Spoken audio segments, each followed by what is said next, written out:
Hello friends, आज हम discuss करेंगे प्रोसीजर्स को कि प्रोसीजर जो है वो क्या होता है और PL/SQL में वो कैसे काम करता है। आज हम उसको देखेंगे। तो प्रोसीजर एक PL/SQL ब्लॉक होता है जो कोई भी एक या एक से ज़्यादा स्पेसिफिक टास्क को परफॉर्म करने के लिए यूज़ होता है। तो अगर हम सिंपल वर्ड्स में कहें तो प्रोसीजर जो है ये एक सब प्रोग्राम होता है। सब प्रोग्राम से मतलब कोई यूनिट या मॉड्यूल होता है जो यूज़ होता है कोई भी स्पेसिफिक या पर्टिकुलर टास्क को परफॉर्म करने के लिए। और जो प्रोसीजर है वो मेनली हम क्रिएट करते हैं जब किसी भी डेटाबेस में कोई एक या एक से ज़्यादा DML ऑपरेशंस को हमने परफॉर्म करने होते हैं, तो हम इन प्रोसीजर्स को क्रिएट करते हैं। और प्रोसीजर के लिए मैंडेटरी नहीं है कि वो कोई वैल्यू को रिटर्न करे। और अगर हम सिंपल वर्ड्स में प्रोसीजर को डिफ़ाइन करें तो प्रोसीजर जो है एक नेम्ड PL/SQL ब्लॉक होता है जो एक्सेप्ट करता है कुछ पैरामीटर्स को एज ए इनपुट और उन पैरामीटर्स की बेस पे वो कोई टास्क को परफॉर्म करता है। और अगर हम सिंटैक्स की बात करें तो सबसे पहले हम क्रिएट लिखेंगे, उसके बाद और रिप्लेस ये ऑप्शनल होता है। किसी प्रोग्राम में आप लिख भी सकते हैं और किसी में नहीं भी लिख सकते हैं, ये आप पे डिपेंडेंट होता है। आप अपनी नीड्स के मुताबिक यहाँ पर मेंशन कर सकते हैं। तो आर रिप्लेस का अगर हम कीवर्ड यूज़ करते हैं तो उसका मतलब होता है कि जो भी एग्जिस्टिंग प्रोसीजर होगा उसको हम मॉडिफाई कर सकते हैं। उसके बाद हम प्रोसीजर का जो कीवर्ड है उसको लिखेंगे। देन उसके बाद जो भी हमने प्रोसीजर का नाम डिफ़ाइन करना है वो नाम यहाँ पर हम मेंशन करेंगे। उसके बाद हम यहाँ पर पैरामीटर्स को डिफ़ाइन करेंगे। ये ऑप्शनल होता है। अगर हमने पैरामीटर्स को डिफ़ाइन किया है तो उन डिफ़ाइंड पैरामीटर्स की बेस पे ये प्रोसीजर कोई ना कोई स्पेसिफिक टास्क परफॉर्म करेगा। अगर हमने कोई पैरामीटर डिफ़ाइन नहीं किया है तो ये बाय डिफ़ॉल्ट ये इन जो पैरामीटर है ये इस पैरामीटर को यूज़ करेगा। तो जो भी पैरामीटर हमने डिफ़ाइन करना है सबसे पहले पैरामीटर का नाम देंगे। तो फिर उसके बाद हमारे पास तीन तरह के पैरामीटर्स हो सकते हैं, एक इन पैरामीटर, दूसरा आउट और थर्ड जो है इन आउट पैरामीटर। जो इन पैरामीटर होता है वो यूज़ होता है कोई भी वैल्यू सब प्रोग्राम को पास करने के लिए, यानी ये वैल्यूज़ को रिसीव करने के लिए यूज़ होता है। और आउट जो पैरामीटर है वो यूज़ होता है कोई भी वैल्यू कॉलर को रिटर्न करने के लिए, यानी वैल्यू को सेंड करने के लिए। और इन आउट दोनों जो टास्क है ये परफॉर्म करता है। इसके बाद जो भी हमने पैरामीटर दिया है उस पैरामीटर की टाइप को हमने डिफ़ाइन करना होगा।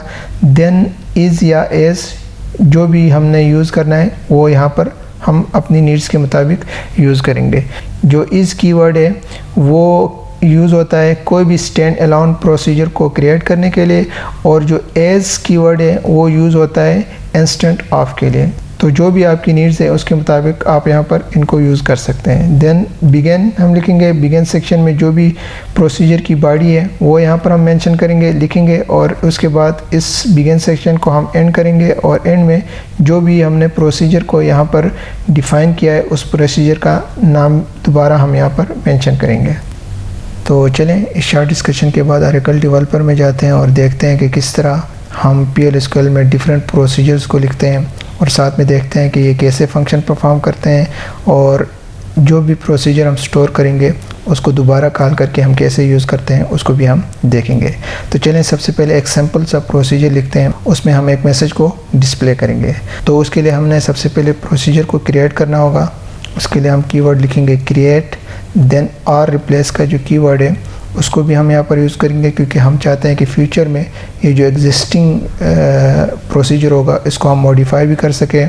उसके बाद प्रोसीजर का जो कीवर्ड है वो हम मेंशन करेंगे। देन हमने प्रोसीजर का जो नाम है वो यहाँ पर हमने मेंशन करना है। सपोज़ हम प्रोसीजर का नाम देते हैं वेलकम, और उसके बाद हमने चूँकि प्रोसीजर का जो सिंटैक्स है उसके मुताबिक पैरामीटर्स को यहाँ पर डिफ़ाइन करने होते हैं जो ऑप्शनल होते हैं।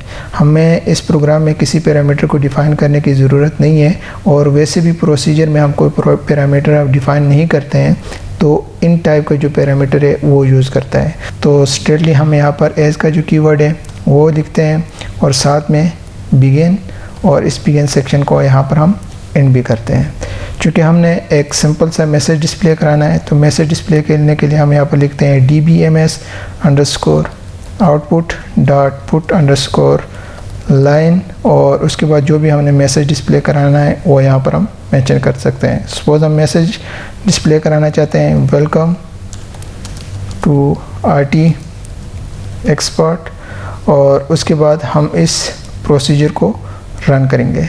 तो यहाँ पर इसने हमें मैसेज डिस्प्ले किया है कि प्रोसीजर वेलकम के नाम से जो हमने यहाँ पर डिफ़ाइन किया है वो सक्सेसफुली कंपाइल्ड हो गया है। तो अगर हम इस यूज़र में जाके देखें, क्योंकि इस यूज़र में हमने इस प्रोसीजर को स्टोर किया है, सेव किया है, प्रोसीजर्स में जाएं और यहाँ पर एंड में जाकर देखें तो वेलकम के नाम से प्रोसीजर यहाँ पर स्टोर हुआ है। तो चलें इस प्रोसीजर को हम दोबारा कैसे कॉल करते हैं उसको ज़रा देखते हैं।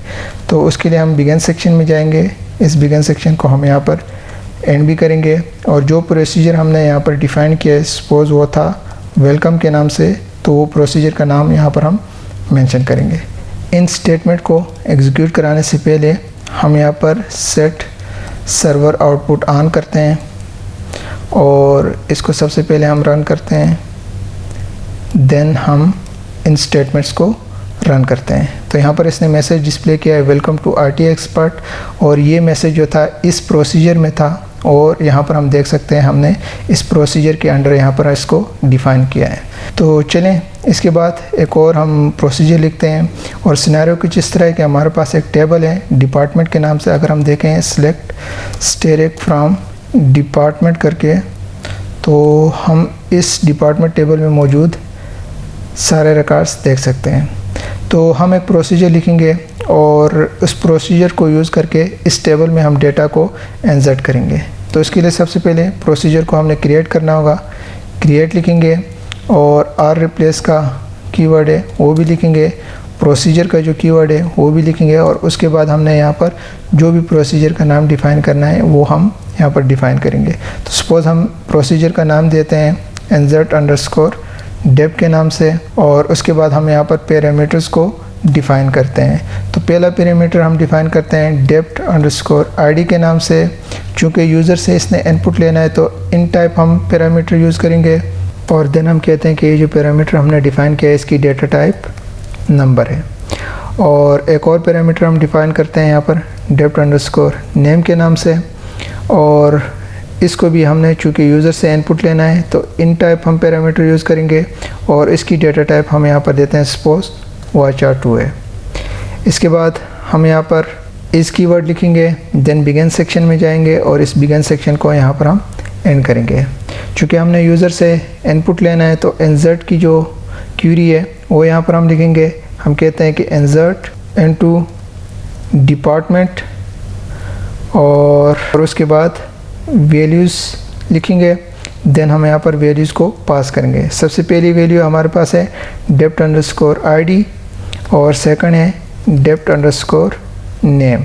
तो चलें इस प्रोसीजर को सबसे पहले रन करते हैं। तो यहाँ पर इसने मैसेज डिस्प्ले किया इंसर्ट अंडरस्कोर डेप्थ के नाम से जो प्रोसीजर था जिसको हमने यहाँ पर डिफ़ाइन किया है वो सक्सेसफुली कंपाइल्ड हो गया है। अगर हम यहाँ पर दोबारा देखें रिफ़्रेश करके और इंसर्ट अंडरस्कोर डेप्थ के नाम से जो प्रोसीजर है वो यहाँ पर स्टोर हुआ है। तो चलें इस प्रोसीजर को कॉल करते हैं और इसको यूज़ करके इस टेबल में हम डेटा को इंसर्ट करते हैं। तो इसके लिए हम बिगिन सेक्शन में जाएंगे, बिगिन, और इस बिगिन सेक्शन को सबसे पहले हम एंड करते हैं और यहाँ पर हमने जो प्रोसीजर यहाँ पर डिफ़ाइन किया था उस प्रोसीजर का नाम यहाँ पर लिखते हैं इंसर्ट अंडरस्कोर डेप्थ के नाम से था और हम कहते हैं जो डेप्थ अंडरस्कोर ID है वो होगी 6 और साथ में कहते हैं कि जो डिपार्टमेंट नेम है वो है सपोज रिसेप्शन। ओके, जब हम इसको एग्जीक्यूट करेंगे इन स्टेटमेंट्स को तो यहाँ पर इसने हमें मैसेज डिस्प्ले किया है कि जो प्रोसीजर है वो सक्सेसफुली कंप्लीट हो गया है। अगर हम दोबारा जाके सेलेक्ट स्टेरिक फ्रॉम डिपार्टमेंट करके डिपार्टमेंट टेबल्स में मौजूद रिकॉर्ड्स को देखें तो यहाँ पर हम देख सकते हैं कि डिपार्टमेंट ID 6 और उसका जो डिपार्टमेंट नाम है वो रिसेप्शन वो इंसर्ट हुआ है।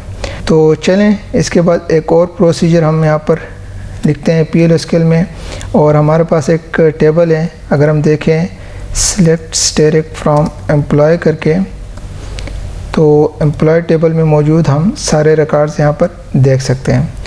तो अब हम चाहते हैं कि यूज़र से कोई अमाउंट जो है वो एज ए इनपुट ले लें और साथ में जो भी स्पेसिफाइड एम्प्लॉय आईडी होगी उस पर्टिकुलर रिकॉर्ड के लिए उसकी जो करंट सैलरी है उस सैलरी में वो अमाउंट ऐड हो जाए। तो उसके लिए हम यहाँ पर प्रोसीजर लिखेंगे। सबसे पहले प्रोसीजर को क्रिएट करेंगे, क्रिएट और रिप्लेस और देन प्रोसीजर। उसके बाद हम यहाँ पर प्रोसीजर का नाम डिफ़ाइन करेंगे। सपोज़ हम यहाँ पर प्रोसीजर का नाम देते हैं अपडेट अंडरस्कोर EMP, ओके।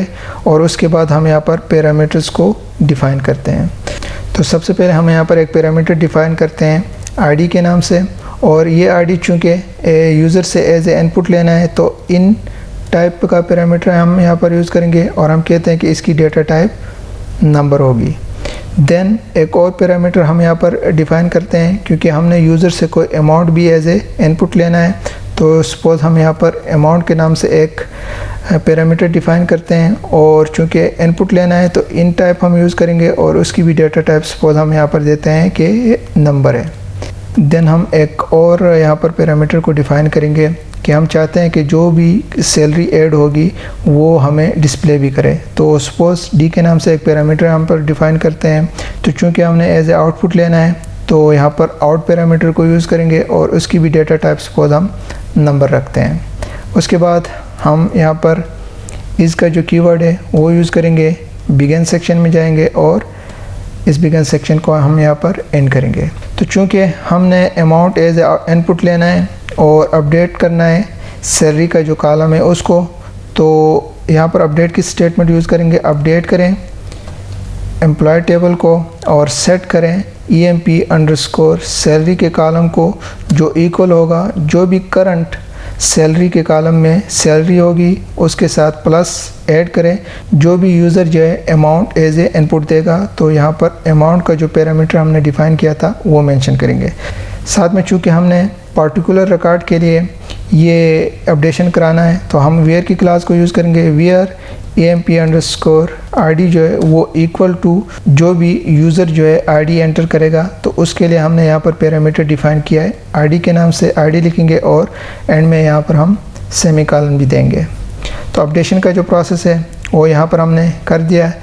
अब हमने जो भी अपडेट होगा रिकॉर्ड उसको एज ए आउटपुट डिस्प्ले भी कराना है, तो हम यहाँ पर सिलेक्ट की स्टेटमेंट लिखेंगे, सिलेक्ट EMP अंडरस्कोर सैलरी को, और इसको फिश करेंगे हम इस पैरामीटर में जिसको हमने डिफ़ाइन किया है D के नाम से, और हम देन कहते हैं कि फ्रॉम एम्प्लॉय टेबल से ये फिच हो, और साथ में कहते हैं कि वेयर EMP अंडरस्कोर ID जो है वो इक्वल टू जो भी यूज़र यहाँ पर ID एंटर करेगा।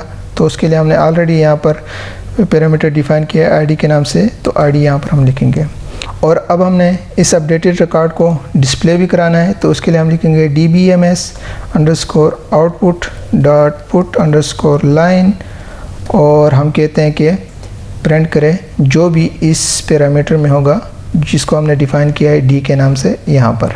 और साथ में हम यहाँ पर इन के बाद जो प्रोसीजर हमने यहाँ पर डिफ़ाइन किया है वो दोबारा यहाँ पर हम मेंशन करते हैं, अपडेट अंडरस्कोर EMP के नाम से प्रोसीजर था। तो चलें इस प्रोसीजर को सबसे पहले रन कराते हैं। तो यहाँ पर मैसेज डिस्प्ले हो गया, अपडेट अंडरस्कोर EMP के नाम से जो प्रोसीजर था वो सक्सेसफुली कंपाइल्ड हो गया है।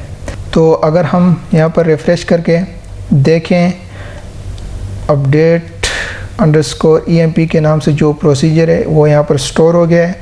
तो चलें इस प्रोसीजर को हम कॉल करते हैं और यहाँ पर एम्प्लॉय टेबल में किसी रिकॉर्ड को अपडेट करके देखते हैं। तो उसके लिए हम डिफरेंट तरीक़ों से इन प्रोसीजर्स को कॉल करते हैं। पिछले दो प्रोसीजर्स को हमने कॉल करके देखा है, तो इस दफ़ा हम कुछ और टेक्निकें वो यूज़ करते हैं। सबसे पहले उसके लिए एक वेरिएबल हम डिक्लेयर करते हैं, वेरिएबल, और वेरिएबल का नाम सपोज़ हम देते हैं k, और इसकी डेटा टाइप हम देते हैं नंबर, और हम यहाँ पर कहते हैं कि एग्जीक्यूट। क्या एग्जीक्यूट करें? ये जो प्रोसीजर हमने डिफ़ाइन किया है इस प्रोसीजर को एग्जीक्यूट करें अपडेट अंडरस्कोर EMP के नाम से, और हम यहाँ पर कहते हैं कि जिसकी एम्प्लॉय ID 1 है, सपोज हम कहते हैं कि 10,000 जो है ये मज़ीद ऐड हो, और साथ में जो वेरिएबल हमने यहाँ पर डिफ़ाइन किया है उसको भी यहाँ पर हम मेंशन करेंगे, कॉलन देंगे, और वेरिएबल जिसको हमने यहाँ पर डिफ़ाइन किया है उस वेरिएबल को यहाँ पर हम मेंशन करेंगे। तो इन स्टेटमेंट्स को हम रन करेंगे। तो यहाँ पर इसने हमें सबसे पहले आउटपुट दिया है 52,000, क्योंकि इस टेबल में जिसकी एम्प्लॉय आईडी 1 थी अहमद, उसकी जो सैलरी थी 42,000 और उसमें 10,000 ऐड हो गई है, तो वो बन रही है 52,000। और इसी तरह दोबारा अगर हम सेलेक्ट डायरेक्ट फ्रॉम एम्प्लॉय करके देखें तो यहाँ पर अब अहमद की जो एम्प्लॉय सैलरी हो गई है वो 52,000 है। तो गाइस ऐसे हम प्रोसीजर्स को PL/SQL में लिखते हैं और उनको कैसे कॉल करते हैं उनको भी आज हमने देखा। तो आज के लिए इतना ही।